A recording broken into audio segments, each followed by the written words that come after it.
আমাদের দেশ থেকে যদি কোনো ব্যক্তিকে স্থায়ী বসবাস বা জীবনযাপনের জন্য অন্য কোনো দেশকে পছন্দ করতে বলা হয়, তবে অধিকাংশ ক্ষেত্রে উত্তর আসবে কানাডা অথবা অস্ট্রেলিয়া।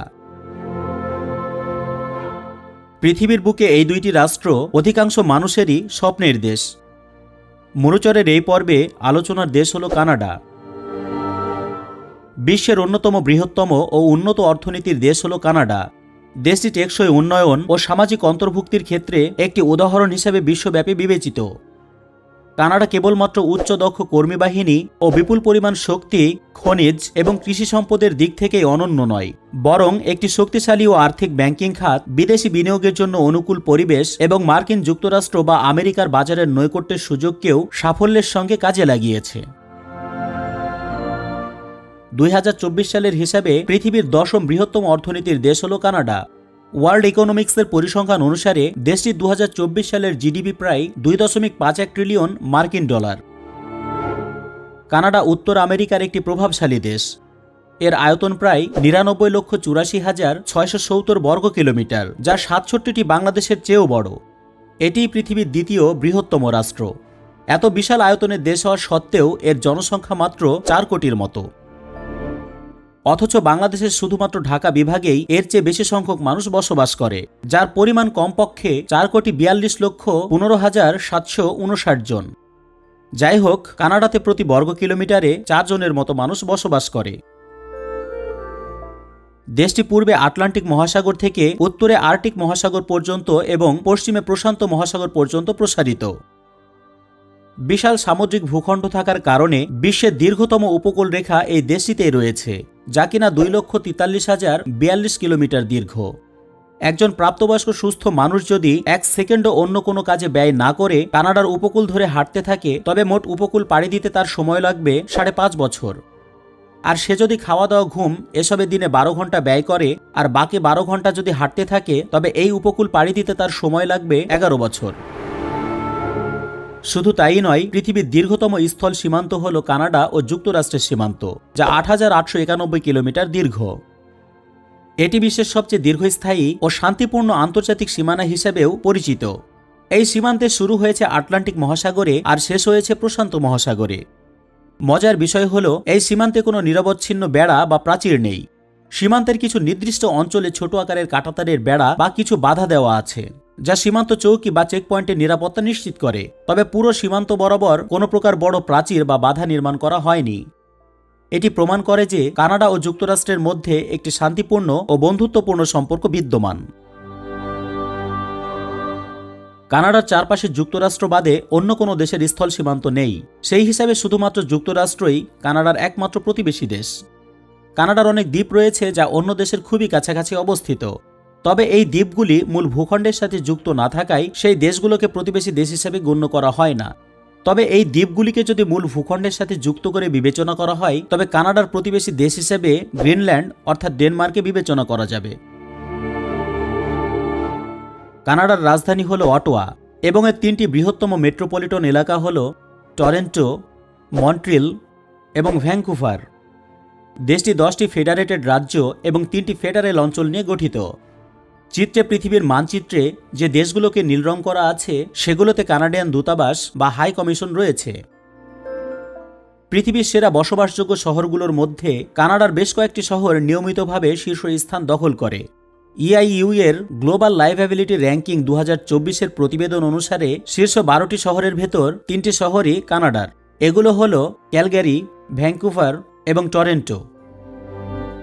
কানাডা কেন অনেকের স্বপ্নের দেশ? কারণ দেশটি ভদ্র, শান্তিপূর্ণ, দুর্নীতিমুক্ত, উন্নত, সহায়ক, প্রাকৃতিক সৌন্দর্যমণ্ডিত, সুস্থ পরিবেশ, বহুজাগতিক, উন্নত মানের জীবনযাত্রা, অর্থনৈতিক স্থিতিশীলতা, সুযোগ ইত্যাদির কারণে সবসময় মানুষের স্বপ্নের দেশের তালিকায় প্রথম দিকেই থাকে। কানাডা মূলত শীতপ্রধান দেশ। পৃথিবীর শীতল দেশের তালিকাতে রাশিয়ার পরেই কানাডার স্থান। দেশটির উত্তরাঞ্চলগুলোতে, বিশেষ করে আর্কটিক অঞ্চলে যেমন নুনাভুট, ইউকন এবং নর্থ ওয়েস্ট টেরিটরিজ অঞ্চলগুলোতে শীতকাল অত্যন্ত দীর্ঘ হয়। এসব এলাকাতে 12 মাসের মধ্যে 8 থেকে 10 মাসে শীতকাল থাকে। উত্তর কানাডা উত্তর মেরুর খুবই কাছাকাছি অবস্থিত, ফলে এখানে সূর্যের আলো খুব কম সময় ধরে খুব কম পরিমাণে পাওয়া যায়। ফলশ্রুতিতে তাপমাত্রা অত্যন্ত কম থাকে। এই কারণে কানাডার উত্তরাঞ্চলে কম মানুষ বসবাস করে এবং কৃষিকাজ তুলনামূলকভাবে অনেক কম হয়। কেননা বছরের কয়েক মাস বাদে পুরোটা সময় এখানকার তাপমাত্রা 0 ডিগ্রির চেয়ে অনেক নিচে অবস্থান করে, যা -20 ডিগ্রি সেন্টিগ্রেড থেকে -50 ডিগ্রি সেন্টিগ্রেড পর্যন্ত হতে পারে এবং এখানে প্রচুর পরিমাণে তুষারপাত হয়। উত্তর কানাডার বেশিরভাগ অংশ বরফ এবং পার্মাফ্রস্ট দ্বারা আবৃত। এই পরিস্থিতিতে বসবাস এবং কৃষিকাজ করা খুবই কঠিন। তবে উত্তর কানাডার কিছু অংশে মানুষ বসবাস করে এবং তারা বিভিন্ন উপায়ে এই কঠিন পরিবেশে নিজেদের মানিয়ে নিয়েছে।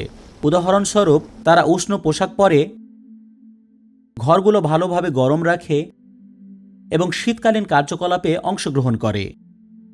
অনেক ঠান্ডা ও বৈরী আবহাওয়া থাকলেও এই অঞ্চলটি প্রাকৃতিকভাবে অত্যন্ত সৌন্দর্যপূর্ণ। হিম বা তুষারাচ্ছাদিত পর্বত এবং উত্তরের আলো বা মেরুদূতই এই অঞ্চলের প্রাকৃতিক দৃশ্যকে আরও সুন্দর করে তোলে। উত্তরাংশের মেরুদূতী বা অরোরা পৃথিবীর অন্যতম প্রাকৃতিক বিস্ময়ের একটি। এর সৌন্দর্য পর্যটকদের মুগ্ধ করে এবং এটি দেশের উত্তরাঞ্চলীয় সংস্কৃতি ও পরিবেশের জন্য অত্যন্ত গুরুত্বপূর্ণ। এখানে বিভিন্ন ধরনের বন্যপ্রাণী দেখা যায়, যেমন কাস্টর, মূষক এবং নানান ধরনের পাখি। পাশাপাশি উত্তর কানাডায় প্রচুর পরিমাণে খনিজ সম্পদ রয়েছে, যেমন তামা, নিকেল এবং ইউরেনিয়াম। তেল, গ্যাস, কাঠ, খনিজ এদেশের প্রাকৃতিক সম্পদ। বাংলাদেশের একটি জাতীয় পত্রিকা প্রথম আলোর 29 মে 2023 সালের প্রতিবেদন মতে কানাডা বিশ্বের চতুর্থ বৃহত্তম তেল মজুতকারী দেশ। দেশটিতে প্রায় 17,100 কোটি ব্যারেল তেল মজুদ রয়েছে। ক্যানাডিয়ান ফোর্সেস স্টেশন অ্যালার্ট বা সিএফএস অ্যালার্ট হল কানাডার সামরিক বাহিনীর একটি গুরুত্বপূর্ণ স্টেশন, যা পৃথিবীর সবচেয়ে উত্তরের স্থায়ীভাবে জনবসতিপূর্ণ স্থান হিসেবে বিবেচিত। এটি উত্তর মেরু থেকে মাত্র 817 কিলোমিটার দূরে অবস্থিত। এটি এতই বেশি উত্তরের দিকে অবস্থিত যে এখান থেকে উত্তর মেরু সহজেই দেখা যায়। মূলত সিগন্যাল ইন্টেলিজেন্স এবং যোগাযোগ পর্যবেক্ষণের জন্য এটি স্থাপন করা হয়েছিল। বর্তমানে এটি আবহাওয়া পর্যবেক্ষণ এবং গবেষণা কার্যক্রমের জন্য ব্যবহৃত হয়। যেহেতু কানাডার উত্তর দিকের তাপমাত্রা খুবই কম, তাই দেশের প্রায় 80% মানুষ এর দক্ষিণ দিকে যুক্তরাষ্ট্রের সীমান্ত থেকে 150 কিলোমিটারের মধ্যে বসবাস করে। দেশের প্রায় সকল শহরগুলোও দক্ষিণ দিকে অবস্থিত, যেমন টরেন্টো, মন্ট্রিয়াল, ভ্যাঙ্কুভার এবং ক্যালগারি। কানাডার উত্তর দিকের তুলনায় দক্ষিণ দিক অনেকটা গরম হলেও এখানেও শীতকাল অত্যন্ত কঠোর এবং প্রতিনিয়তই তুষার পড়ে। এখানকার বিভিন্ন বড় শহরে 12 মাসের মধ্যে 4 থেকে 6 মাস শীতকাল স্থায়ী হয়। কানাডার এসব শহরের তুষার পড়া সাদা পরিবেশ দেখে অনেকেই মনে মনে ভাবেন, যদি যেতে পারতাম তাহলে ভালো হতো। দেশটির সভ্য জাতি ও নিরাপদ পরিবেশের পাশাপাশি এমন নৈসর্গিক সৌন্দর্য যে কারো মনে এমন ভাবনার সৃষ্টি করবে, এটাই স্বাভাবিক। তবে বাইরে থেকে এখানকার শীতল পরিবেশের জীবন যতই সুন্দর লাগুক না কেন, এমন পরিবেশে বসবাস কিন্তু ততটা সহজ নয়, বেশ জটিল। যদিও ঘরের ভেতরে উষ্ণ তাপমাত্রার ব্যবস্থা আছে, কিন্তু বাইরে অর্থাৎ রাস্তাঘাটে সেই ব্যবস্থা নেই। কানাডিয়ানদের 81.1% পারিবারিক পরিবারে, 2.1% একা একা এবং 6.8% মানুষ সম্পর্কহীন ব্যক্তিদের সাথে বসবাস করেন। দেশটির সরকারি ভাষা হল ইংরেজি এবং ফরাসি। কানাডা একটি ধর্মনিরপেক্ষ দেশ। এখানে সকল ধর্মের প্রতি সমান সম্মান এবং স্বাধীনতা রয়েছে। অভিবাসনের কারণে কানাডায় ধর্মীয় বৈচিত্র্য দিন দিন বেড়েই চলেছে। বিশেষত দক্ষিণ এশিয়া, মধ্যপ্রাচ্য এবং পূর্ব এশিয়া থেকে আগত মানুষের মাধ্যমে এখানে ধর্মীয় বৈচিত্র্য দিনে দিনে বাড়ছে। দেশটিতে ধর্মীয় স্বাধীনতা সংবিধান দ্বারা সুরক্ষিত, যা সকল ধর্মের মানুষকে স্বাধীনভাবে ধর্ম পালন করতে অধিকার দেয়। 2021 সালের আদমশুমারি অনুসারে দেশটিতে খ্রিস্টান 53.3%, নাস্তিক 34.6%, মুসলিম 4.9%, হিন্দু 2.3%, শিখ 2.1%, বৌদ্ধ 1%, ইহুদি 0.9%, আদিবাসী 0.2%, পৌত্তলিক 0.1% এবং অন্যান্য ধর্মের 0.5% মানুষ রয়েছে। দেশটির বিশাল আয়তনের কারণে এখানে 6টি সময় অঞ্চল বা টাইম জোন রয়েছে। আমাদের দেশের মতো কানাডায় 6টি ঋতু নেই। এখানে 4টি ঋতু রয়েছে: বসন্ত, গ্রীষ্ম, শরৎ এবং শীত। কানাডা একটি ব্যবসা বান্ধব দেশ। এখানে ব্যবসা শুরু করা তুলনামূলকভাবে অনেক সহজ এবং খুব সহজেই সরকারি সহযোগিতা পাওয়া যায়। উদ্যোক্তাদের জন্য বিভিন্ন ধরনের প্রণোদনা, লোন এবং প্রশিক্ষণ প্রোগ্রাম বেশ সহজলভ্য। দেশটি বিশ্বের অন্যতম সক্রিয় দেশ, যা বিভিন্ন আন্তর্জাতিক সংস্থা ও ফোরামের সদস্য হিসেবে বৈশ্বিক ইস্যুতে ভূমিকা পালন করে। এটি শান্তি, নিরাপত্তা, অর্থনীতি, মানবাধিকার এবং পরিবেশ সংরক্ষণে বিশেষভাবে সক্রিয়। Canada NATO, Commonwealth, NAFTA, G7, G20, Arctic council, OECD, জাতিসংঘ ইত্যাদি প্রতিষ্ঠানের সদস্য। কানাডার রাষ্ট্রপ্রধান হল রাজা। বর্তমান রাজা হলেন রাজা তৃতীয় চার্লস। যুক্তরাজ্যের রাজা বা রানী কানাডার আনুষ্ঠানিক রাষ্ট্রপ্রধান। রাষ্ট্রপ্রধানের ভূমিকা মূলত প্রতীকী। তিনি দেশের একতা এবং ঐতিহ্যের প্রতিনিধিত্ব করেন। তিনি আইন পাশ করার ক্ষমতা রাখেন না এবং দৈনন্দিন রাজনীতির সাথে সরাসরি জড়িত থাকেন না। দেশটির সরকার প্রধান হলেন প্রধানমন্ত্রী। বর্তমানে কানাডার প্রধানমন্ত্রী জাস্টিন ট্রুডো, তবে তিনি অচিরেই পদত্যাগ করবেন। উইকিপিডিয়ার তথ্য মতে দেশটিতে 20 লক্ষের চেয়েও বেশি সংখ্যক হ্রদ রয়েছে। পৃথিবীর আর কোনো দেশে এত বেশি পরিমাণ লেক বা হ্রদ নেই। অনেক ক্ষেত্রে বলা হয়ে থাকে যে পৃথিবীর প্রায় 60% হ্রদ এদেশেই অবস্থিত, যার মধ্যে 563টির আয়তন 100 বর্গ কিলোমিটারের চেয়েও বড়। সমগ্র পৃথিবীতে যে পরিমাণ মিঠা পানির মজুদ রয়েছে তার একটি উল্লেখযোগ্য অংশ কানাডার দখলে। গ্লোবাল পিস ইন্ডেক্স 2024 অনুসারে দেশে শান্তিতে 11তম স্থান দখল করে আছে। কানাডাতে অপরাধ প্রবণতা অত্যন্ত কম এবং কার্যত এখানে কোনো অপরাধ সংঘটিত হয় না বললেই চলে। কৃষি, খনিজ শিল্প, বনজ শিল্প এবং পরিষেবা খাত কানাডার প্রধান শিল্প। কানাডার জাতীয় খেলা হলো আইস হকি এবং ল্যাক্রোস। বিভিন্ন সুবিধার জন্য দুর্নীতিবাজেরা কানাডাতে তাদের দ্বিতীয় বাসভবন তৈরি করেন, অনেক ক্ষেত্রে যাকে আমরা বেগমপাড়া নামে জানি। যদিও বেগমপাড়া নামে কানাডাতে কোনো জায়গা নেই। বেগমপাড়া শব্দটি বাংলাদেশ সহ বিভিন্ন দেশে বসবাসরত দুর্নীতিগ্রস্ত রাজনীতিবিদ, ব্যবসায়ী বা তাদের পরিবারের সদস্যদের কানাডায় অবস্থিত বাসভবনের প্রতীকী নাম, যা কানাডার টরন্টো শহরের রিচমন্ড হিল এবং স্কারবোরো এলাকায় অবস্থিত কিছু অভিজাত এলাকাকে নির্দেশ করে। বাংলাদেশের অনেক মেধাবী শিক্ষার্থী উচ্চশিক্ষার জন্য কানাডায় যায় এবং সেখানে উন্নত জীবনযাত্রা, কর্মসংস্থানের সুযোগ এবং অভিবাসন বান্ধব নীতির কারণে স্থায়ীভাবে সেখানে থেকে যায়। এটি একটি সাধারণ প্রবণতা যা বিশ্বব্যাপী ব্রেইন ড্রেন নামে পরিচিত। বাংলাদেশের মেধাবী শিক্ষার্থীদের কানাডায় থেকে যাওয়া বিষয়টি দ্বিমুখী প্রতিক্রিয়া বহন করে। এটি তাদের জন্য ব্যক্তিগত উন্নতি এবং সুযোগ বৃদ্ধি করে ঠিকই, তবে এর কারণে বাংলাদেশে মেধার অভাব সৃষ্টি করতে পারে। দেশে যদি উচ্চমানের শিক্ষা ব্যবস্থা ও কর্মসংস্থানের সুযোগ বৃদ্ধি করা যায় তাহলে এই প্রবণতা কিছুটা কমতে পারে। যাই হোক, সম্প্রতি বছরগুলোতে কানাডার অভিবাসন নীতি কিছুটা জটিল হয়েছে, তবুও কানাডা অভিবাসন বান্ধব দেশ হিসেবেই পরিচিত। কিছু বছর আগেও বাংলাদেশ থেকে কানাডায় গিয়ে মোটামুটি সহজেই অনেকেই নিজেকে সেটেল করে নিতে পারতেন। তবে অতি সম্প্রতি বেশ কিছু বিষয় জটিল হওয়ার কারণে এখানে সেটেল হওয়া আর সহজতর হচ্ছে না। যেমন সাম্প্রতিক বছরগুলোতে কানাডায় আবাসন সংকট বেশ প্রকট হয়েছে, বিশেষ করে বড় শহরগুলোতে। এই সংকটের ফলে বাড়ির দাম এবং ভাড়ার খরচ উল্লেখযোগ্যভাবে বেড়েছে। এটি স্থানীয় বাসিন্দা এবং অভিবাসী উভয়ের জন্যই একটি বড় চ্যালেঞ্জ হয়ে দাঁড়িয়েছে।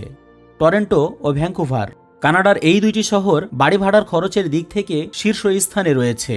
এখানকার এক কক্ষের অ্যাপার্টমেন্টের ভাড়া প্রতি মাসে 2000 কানাডিয়ান ডলারকেও ছাড়িয়ে গেছে। বর্তমানে 1 কানাডিয়ান ডলার সমান বাংলাদেশি টাকাতে 84.86 টাকা।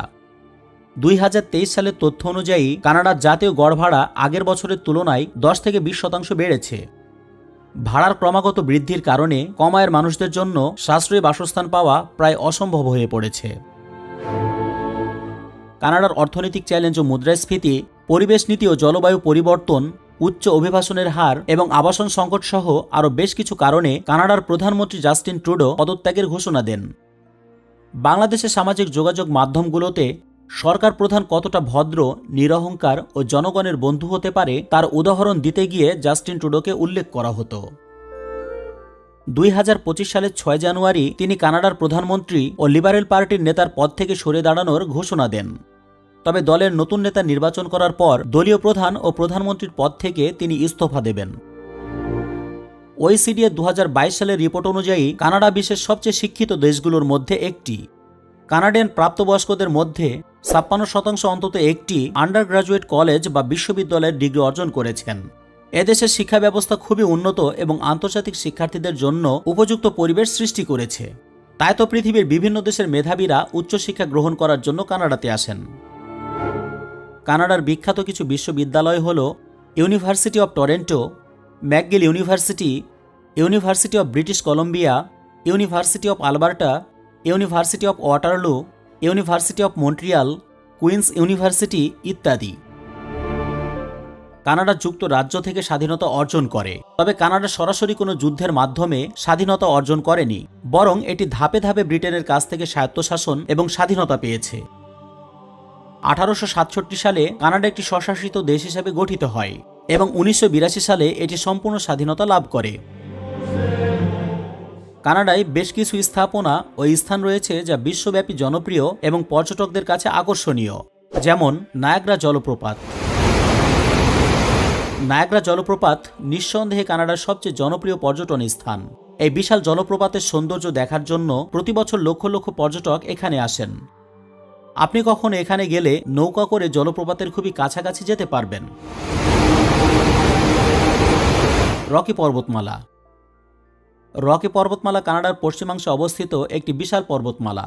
এই পর্বতমালা হাইকিং, ক্যাম্পিং, স্কিইং এবং স্নোবোর্ডিংয়ের মতো আউটডোর কার্যকলাপের জন্য অত্যন্ত জনপ্রিয়। এখানে ব্যানফ জাতীয় উদ্যান উত্তর আমেরিকার সবচেয়ে প্রাচীন এবং জনপ্রিয় জাতীয় উদ্যানগুলির মধ্যে একটি। এই উদ্যানটি তার বিশাল হিমবা, গভীর ক্যানিয়ন, স্ফটিকের মতো পরিষ্কার হ্রদ এবং বিস্তীর্ণ বনভূমির জন্য বিখ্যাত। কানাডার গ্রেট লেকস বিশ্বের বৃহত্তম মিঠাপানির হ্রদগুলোর মধ্যে একটি গোষ্ঠী। এই লেকগুলো উত্তর আমেরিকার দক্ষিণাঞ্চলে অবস্থিত এবং যুক্তরাষ্ট্র ও কানাডার মধ্যবর্তী সীমান্ত জুড়ে বিস্তৃত। গ্রেট লেকসের সঙ্গে যুক্ত রয়েছে প্রাকৃতিক সৌন্দর্য, জীববৈচিত্র্য এবং অর্থনৈতিক গুরুত্ব। মাউন্ট লোগান কানাডার সর্বোচ্চ পর্বত এবং উত্তর আমেরিকার দ্বিতীয় সর্বোচ্চ শৃঙ্গ। এটি ইউকন প্রদেশের ক্লুয়ান ন্যাশনাল পার্ক এবং রিজার্ভ এলাকায় অবস্থিত। মাউন্ট লোগানের উচ্চতা প্রায় 5959 মিটার। প্রতিবেদনটি প্রয়োজনীয় মনে হলে শেয়ার করার অনুরোধ রইল।